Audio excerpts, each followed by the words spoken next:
Hello बच्चों, इस प्रश्न को पढ़ते हैं। मैग्नीज का एक बैंगनी रंग का यौगिक ए गर्म करने पर वियोजित होकर ऑक्सीजन निष्कासित करता है और मैग्नीज के यौगिक बी तथा सी बनते हैं। मतलब कोई मैग्नीज का बैंगनी रंग का यौगिक ए है, उसे गर्म करने पर ऑक्सीजन निकलती है और बी और सी दो मैग्नीज के यौगिक बनते हैं। यौगिक सी पोटेशियम नाइट्रेट की उपस्थिति में KOH से अपक्रिया करके यौगिक बी बनाता है। मतलब बी और सी जो है दोनों बने हैं, उसमें से सी जो है KOH और से अपक्रिया करके पोटेशियम नाइट्रेट की उपस्थिति में फिर से बी बना देता है। यौगिक सी को सांद्र H2SO4 और NaCl मिलाकर गर्म करने से क्लोरीन गैस निकलती है और दूसरे उत्पादों के साथ मैग्नीज का यौगिक डी बनता है। ए से डी तक यौगिकों को पहचानिए और निहित अपक्रियाओं को स्पष्ट कीजिए। तो आइए इस क्वेश्चन के लिए मुख्य अवधारणा देख लेते हैं।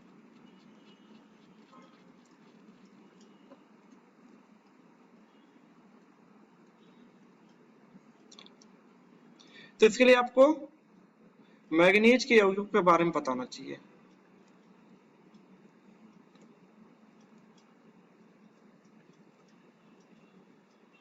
तो हमारा जो मैग्नीज का बैंगनी रंग का यौगिक ए होता है, ये होता है आपका KMnO4, क्योंकि KMnO4 का जो कलर होता है वो पर्पल होता है, बैंगनी कलर का होता है। इसकी जब हम गर्म करते हैं इसको, तो आपके दो उत्पाद बनते हैं। एक बनता है K2MnO4 और एक आपका बनता है MnO2 और साथ में आपकी ऑक्सीजन गैस क्या होती है, बाहर निकलती है। तो अगर हम इसको बैलेंस करें अपक्रिया को, तो यहाँ पे क्या आ जाएगा, यहाँ पे आ जाएगा आपका 2। तो यहाँ पे ये हमारी अपक्रिया क्या हो गई है, बैलेंस हो गई है। ये हमारा जो है वो है बी और ये हमारा जो है आपका है क्या, सी। ये बी और सी हो गए। अब इसमें से क्या बोला है कि जब हम सी को पोटेशियम नाइट्रेट की उपस्थिति में KOH से अपक्रिया कराते हैं तो बी बन जाता है। तो सी हमारा ये है MnO2। इसकी अपक्रिया जब हम किसके साथ करवाते हैं, KOH के साथ पोटेशियम नाइट्रेट की उपस्थिति में, तो यहां से क्या बन जाता है आपका, ऑक्सीजन भी होता है यहाँ पे आपका, क्योंकि पोटेशियम नाइट्रेट आपका एक ऑक्सीकारक होता है, तो ऑक्सीजन भी होता है। और यहाँ पे आपका बन जाता है K2MnO4 और साथ में आपका बन जाता है H2O। ठीक है। तो अगर हम इस अपक्रिया को क्या करें, बैलेंस करें, तो ये हमारा आपका हो जाएगा क्या, 2KOH और यहाँ पे आपके हो जाएंगे, ये अपक्रिया आपकी क्या होगी, बैलेंस हो गई। ये जो हमारा होता है, ये अब फिर से देखो बी बन गया, ये सी बन गया।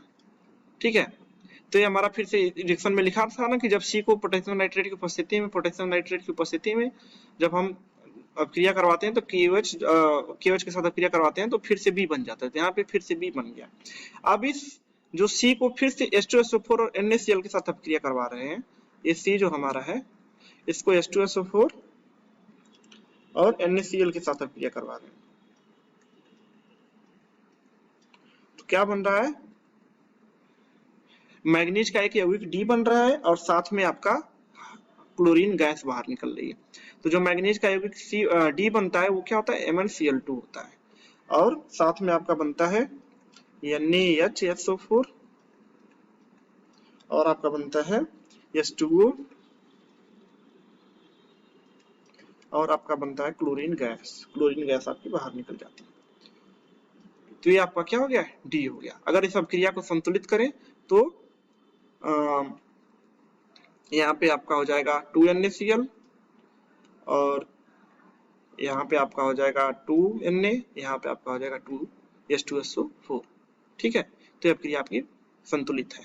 ये आपका यौगिक डी हो गया। तो यौगिक ये आपका क्या हो गया, KMnO4, यौगिक बी हो गया K2MnO4, यौगिक सी हो गया MnO2 और यौगिक डी हो गया MnCl2। तो आशा करता हूँ आपको क्वेश्चन समझ में आया होगा। धन्यवाद।